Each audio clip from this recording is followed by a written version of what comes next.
Continuemos estudiando en la otra política. Ojo, en esta oportunidad vamos a trabajar la contratación estatal y su importancia para el control político, porque si usted va a ser concejal, diputado, e incluso si va a ser alcalde o gobernador, si va a ser edil, tiene que conocer en detalle el sistema de contratación pública para que sepa o cómo va a administrar, en el caso de alcaldes y gobernadores, o cómo va a ejercer un control político responsable, serio, idóneo y que en realidad consulte con las aspiraciones ciudadanas. De manera pues que vamos a meternos en este módulo, en este capítulo, en la contratación pública, sus alcances, sus finalidades, qué pretende, cuáles son las modalidades de contratación, qué principios gobierna, el tema de inhabilidades y muchas otras cosas que nos llevan a entender la relevancia de la contratación pública en los fines esenciales del Estado y sobre todo en el control político,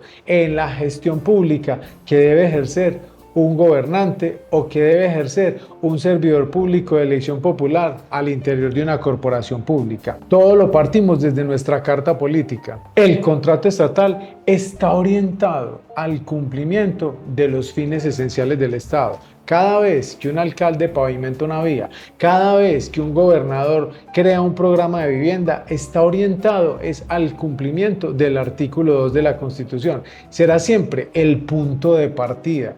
Entonces, en este está recreado el interés general. En este encontramos la prosperidad, la garantía de mínimos derechos y deberes que están consignados en la Constitución. En este encontramos la convivencia, en este encontramos que busca un orden justo, mantener un orden justo, de manera que cualquier contrato estatal pega automáticamente con el artículo 2 de la Constitución.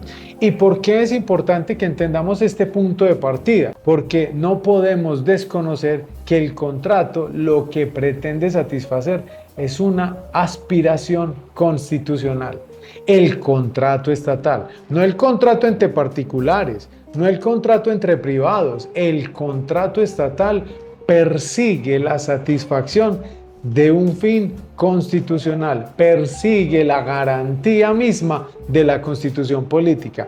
Insisto en esto, el artículo 6 de la Constitución nos señala entonces ese principio de responsabilidad jurídica. ¿Y por qué lo señalamos? Porque los servidores públicos deberán responder por incumplir la Constitución y la ley o por omitir o por extralimitarse en el ejercicio de sus funciones. Así entonces, un contrato estatal que se haga por un modelo de selección diferente al modelo de selección que la ley señaló, por ejemplo, debía hacerse por contratación directa y se hizo por licitación, o al contrario, se hizo por licitación y se hizo por contratación directa, o tenía que hacerse por concurso de méritos y se hizo por selección abreviada, inmediatamente hace que el servidor público incurra en la prohibición y viole ese principio de la responsabilidad jurídica que está en el artículo 6 de la Constitución.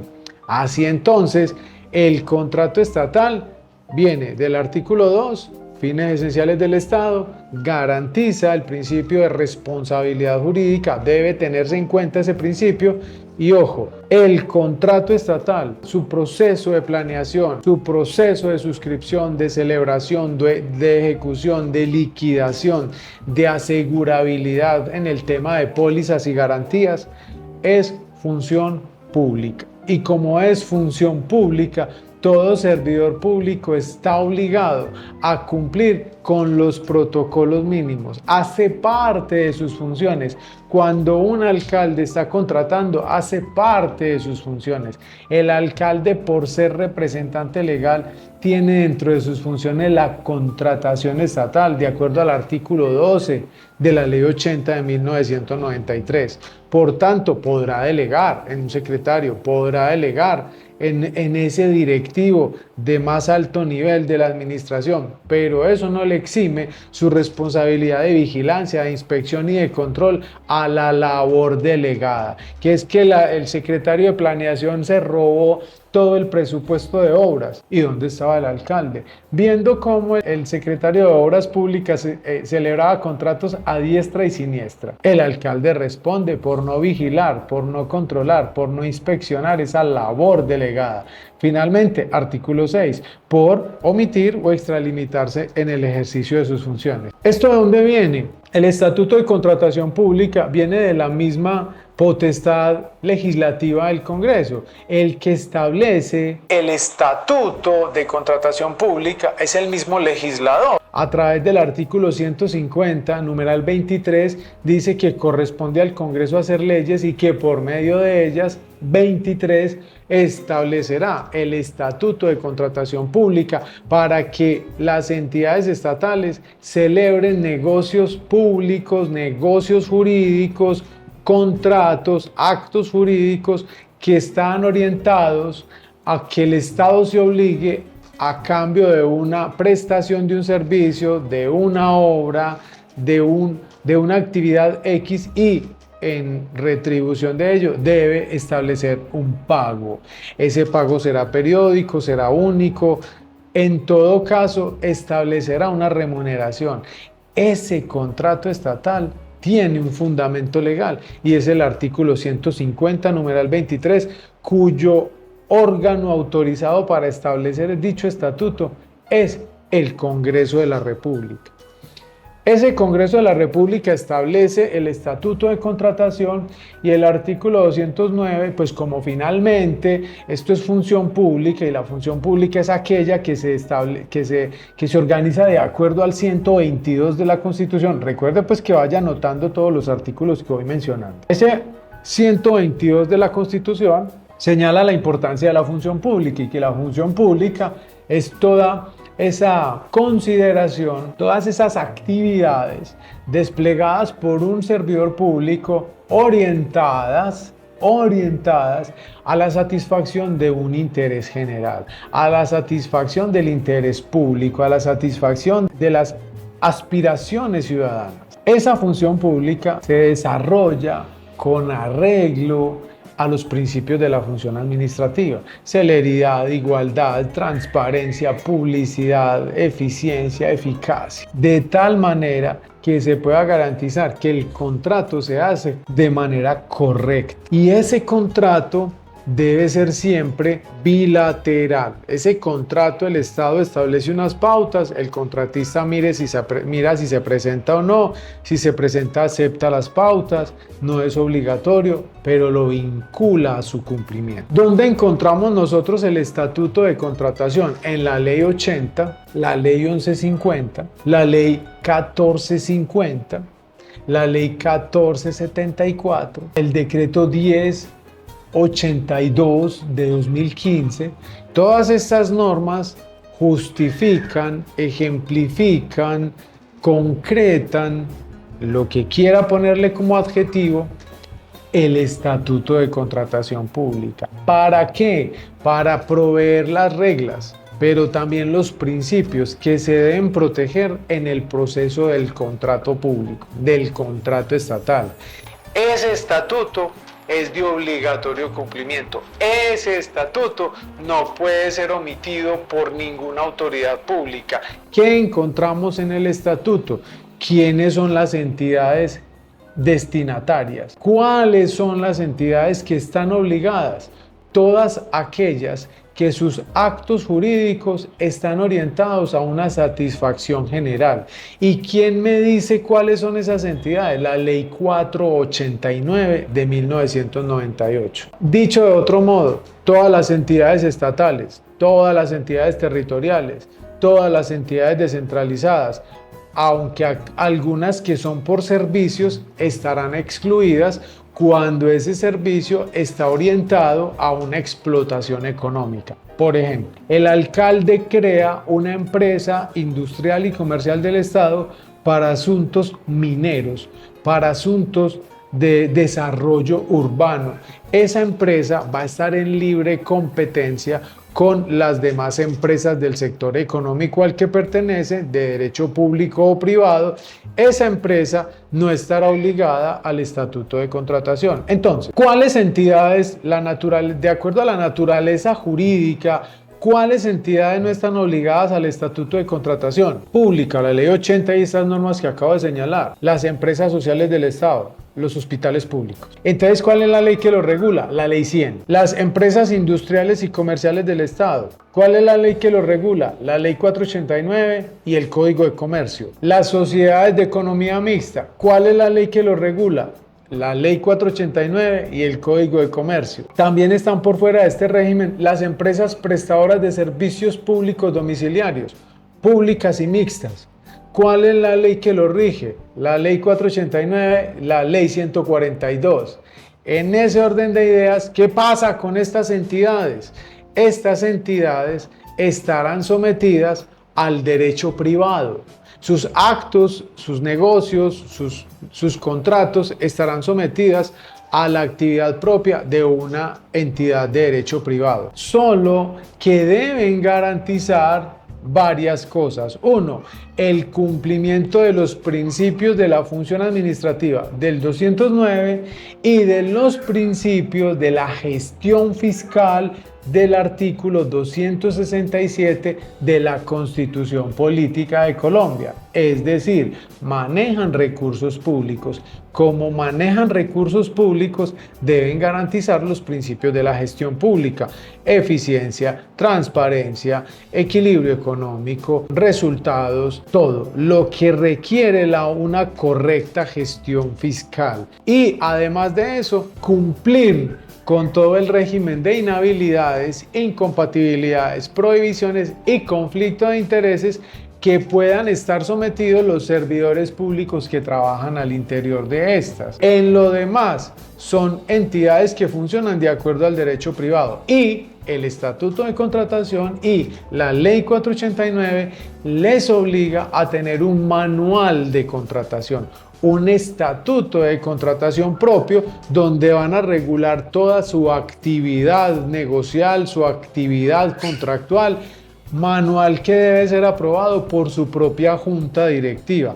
Entonces, usted va a ser concejal, tenga en cuenta que el hospital funciona con la Ley 100 y con su propio manual. En su municipio hay una empresa industrial y comercial del Estado desarrollada asuntos inmobiliarios. Esa entidad va a estar sometida a la Ley 489 y al Código de Comercio. Tenga en cuenta, porque esto es muy importante a la hora de hacer control político. ¿Se puede presentar derechos de petición? Se pueden presentar derechos de petición contra estas entidades. Entonces la ley 80 me trae todo ese compendio. La ley 80 me habla de quiénes son las entidades estatales para efectos del contrato, quiénes son servidores públicos para efectos del contrato.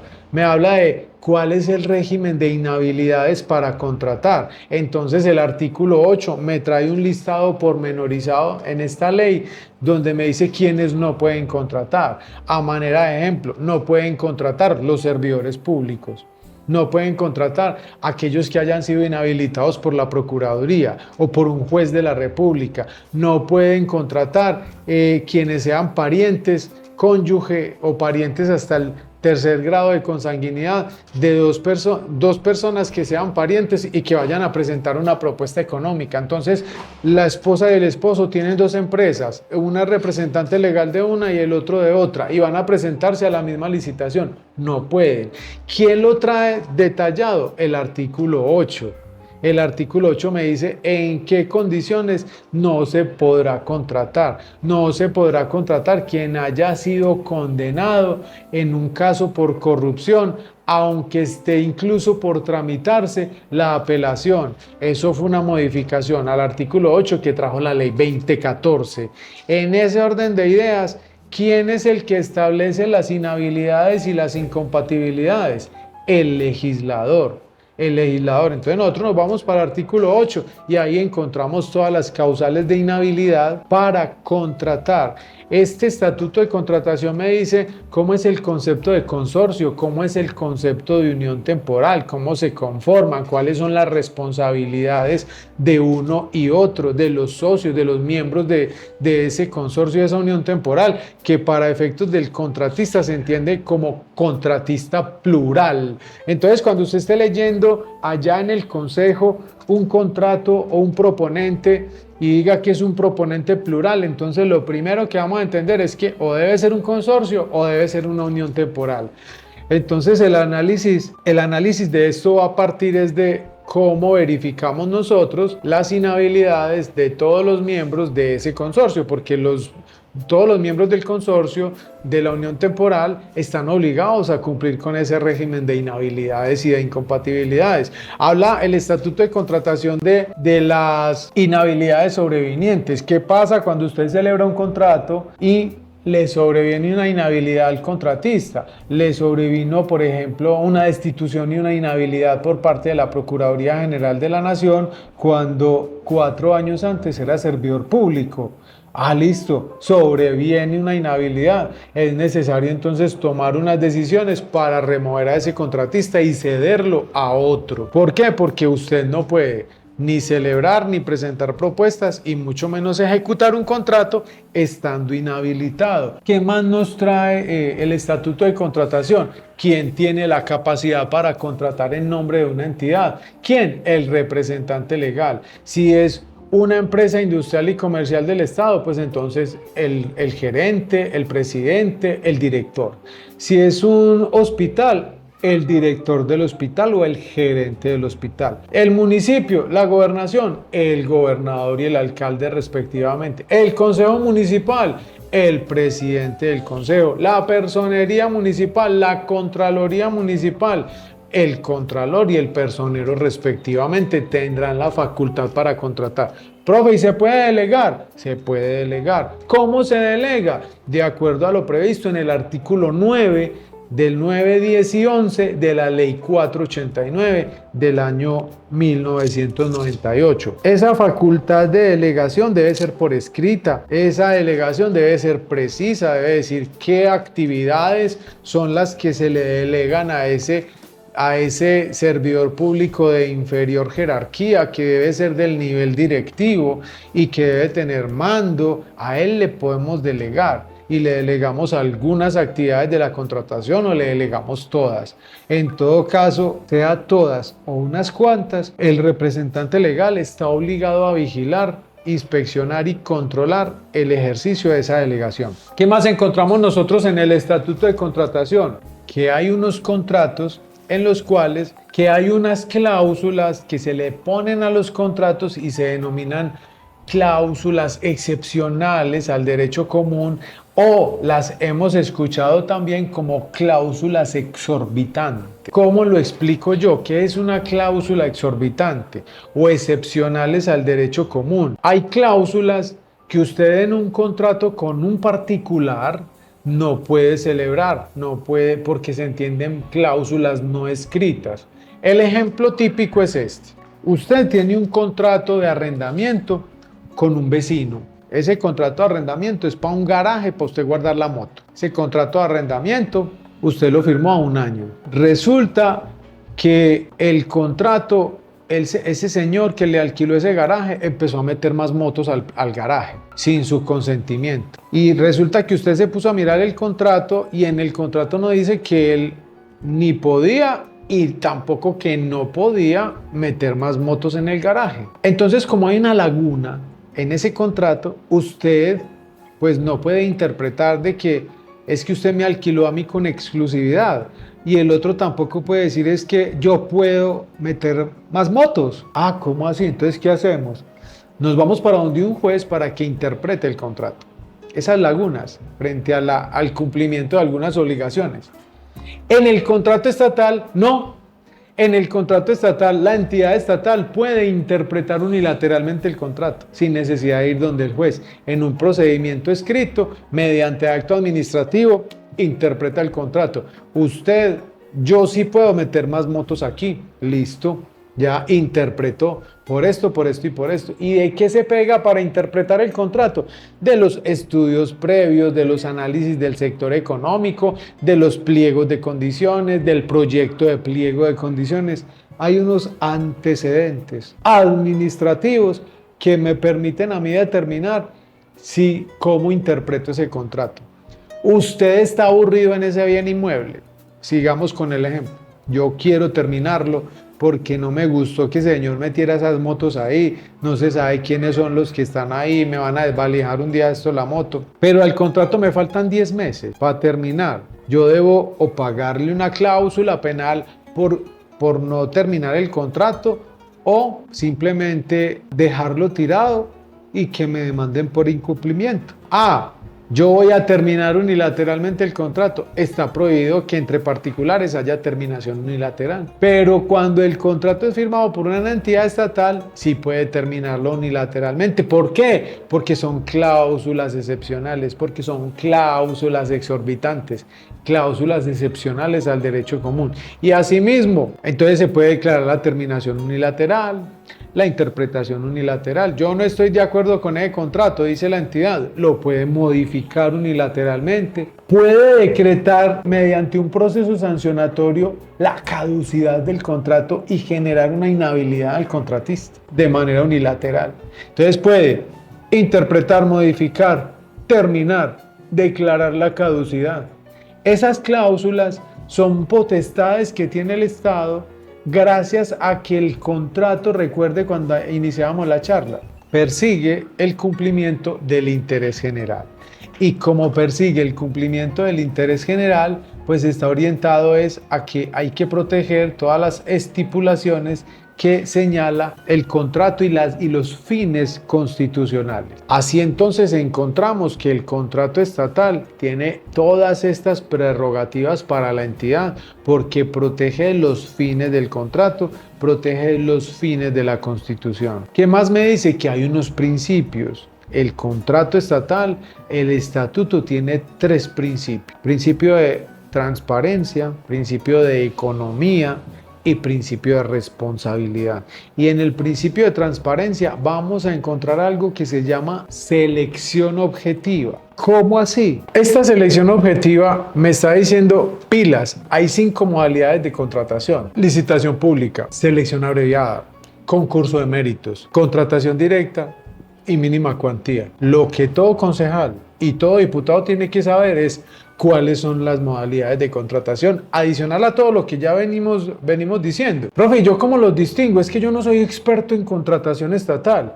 Precisamente para eso es la otra política, para formarnos a todos los que tenemos esas aspiraciones en liderazgos públicos, en control político, control ciudadano, el control que hace cada persona cuando hace un derecho de petición. Lo que queremos es que usted entienda y distinga. La licitación pública ¿aplica para qué? Para todos los contratos de mayor cuantía de la entidad pública, todos los contratos que superen un tope, y para que usted tenga claro, todos los contratos de obra pública. Todos los contratos de obra pública se van por licitación pública. ¿Por qué? Porque el artículo 32 de la ley 80 dice que el contrato de obra pública es una manifestación mediante la cual se contrata a una persona para que desarrolle un trabajo material sobre un bien inmueble, un mantenimiento, una reparación, una construcción nueva o una adecuación. Ese contrato, dice, deberá adelantarse por licitación pública. ¿Y qué dice la licitación pública? Es un procedimiento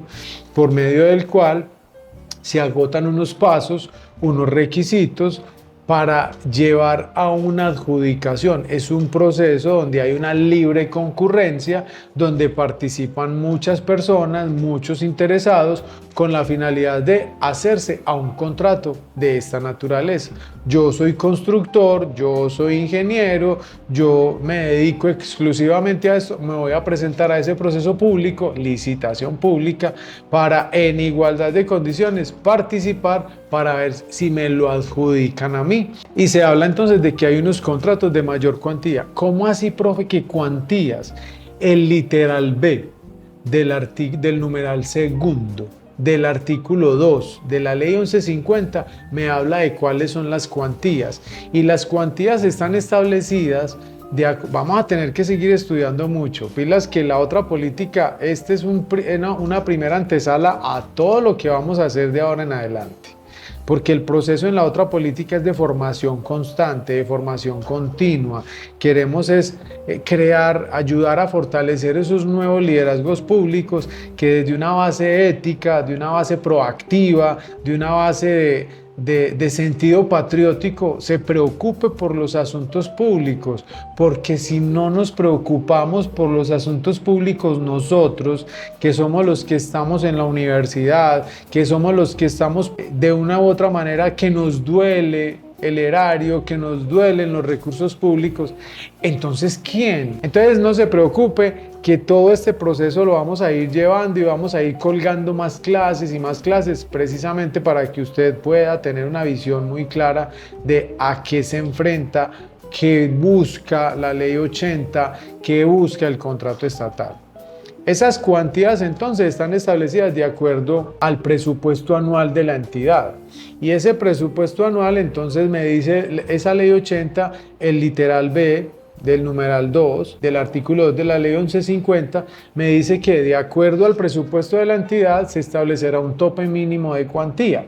Listo. Y aquí se establece solo la menor cuantía. Y la menor cuantía entonces en una entidad que su presupuesto no supere los 120.000 salarios mínimos mensuales legales vigentes, entonces nos toca convertir el presupuesto del municipio, de la entidad, en salarios mínimos. No supera los 120.000.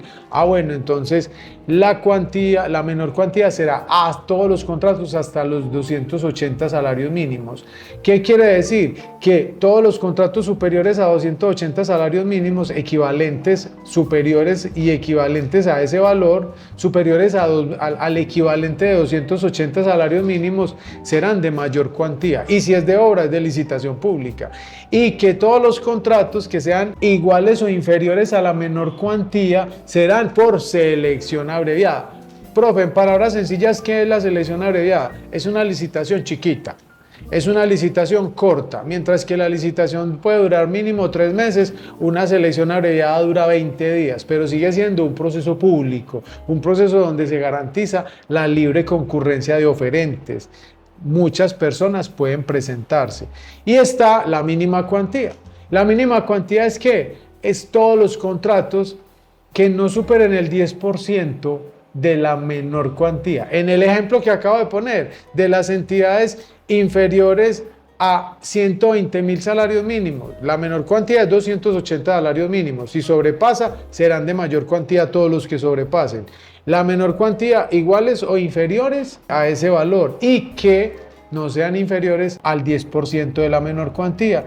La mínima cuantía entonces corresponde a todos los contratos que equivalen a máximo el 10% de la menor cuantía. En el ejemplo de estas entidades de 120.000 salarios mensuales legales, en su presupuesto anual será de 28 salarios, que a precio de hoy, 28 salarios por 1.400.000 asciende perfectamente a unos 40 y algo millones de pesos.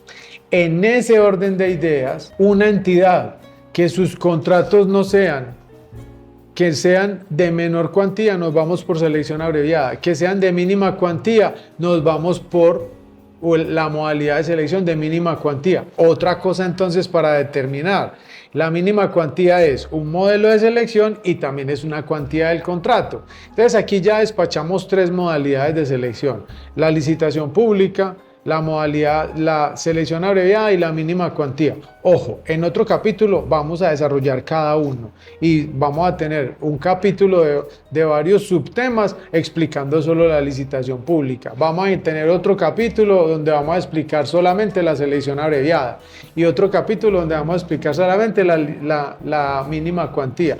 Y tenemos el concurso de méritos, que es el cuarto modelo de selección. Ese modelo de selección aplica de acuerdo al artículo 32 de la Ley 80 para seleccionar consultores, formuladores de planos, formuladores de proyectos, anteproyectos, estudios de factibilidad, de viabilidad, de acuerdo a lo que señala el artículo 32 de la Ley 80.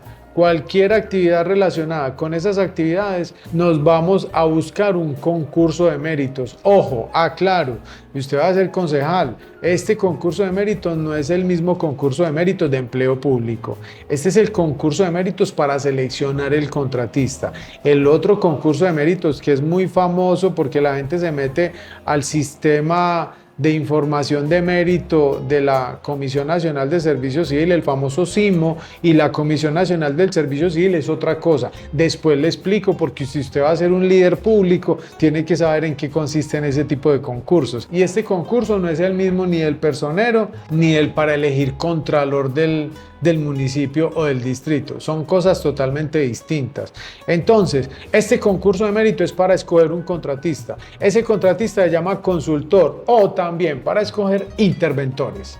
¿Listo? Y el quinto y último modelo de selección para que terminemos este capítulo, y ahorita en el próximo hablamos de más detalles de la contratación, está la contratación directa. La contratación directa, ojo, no es contrato a dedo. No, la contratación directa tiene 10 formas de contratación directa. Por ejemplo, contrato de arrendamiento. Por ejemplo, contrato de compraventa de bienes. Por ejemplo, contratos de tecnología. Por ejemplo, contratos de seguridad y defensa nacional. Por ejemplo, contratos convenios interadministrativos. Por ejemplo, todo lo que tiene que ver con contratos de prestación de servicios, entonces de apoyo a la gestión, profesionales o de trabajos artísticos. Esos contratos se arreglarán conforme a la modalidad de selección de contratación directa. Común para todos, en todos los contratos hay que hacer estudio previo, donde en el estudio previo, ¿qué vamos a poner? Necesidad del contrato, necesidad a resolver, objeto del contrato, qué se pretende hacer, actividades del contrato, generales y específicas, valor del contrato, forma de pago, forma de financiación, indicación de si el contrato está sometido o está regulado por un tratado de libre comercio. Tenemos alrededor de 15, 16 tratados de libre comercio que Colombia ha suscrito con otros estados. Esos contratos pueden estar sometidos a esa contratación. Todos los contratos en todas las 5 modalidades de selección deben tener estudios previos y deben tener análisis del sector económico, es decir, antes de formular un contrato tenemos que mirar cómo se mueve ese contrato en ese sector económico al que pertenece. No es lo mismo comprar bienes de insumos para cafetería a insumos y materiales de construcción. Pertenecen a un sector económico distinto. No es lo mismo contratar una firma de abogados o una firma de contadores que una firma de ingenieros y de arquitectos. Entonces tenemos que ir a ese sector económico y hacer un análisis. Tenemos que establecer una matriz de riesgos previsibles, cómo se van a mitigar estos riesgos a través de pólizas, garantías. Todo eso tiene que quedar en el estudio previo y ahí es donde radica la importancia del control político, que usted como concejal, como edil, como diputado, sepa cómo leer esos estudios previos, cómo entender un pliego de condiciones, un proyecto de pliego, cómo leer un contrato estatal, cómo hacerle seguimiento a la ejecución de un contrato estatal. En la otra política, que en realidad es la política de la Constitución, lo invitamos es a que hagamos patria y que entre todos montemos un grupo inmenso de líderes públicos que quieran que esto cambie. Y para que esto cambie, tenemos que volver al cumplimiento de esto, de la Constitución política. Pilas pues en el próximo capítulo de la otra política para que sigamos fortaleciendo nuestros liderazgos públicos.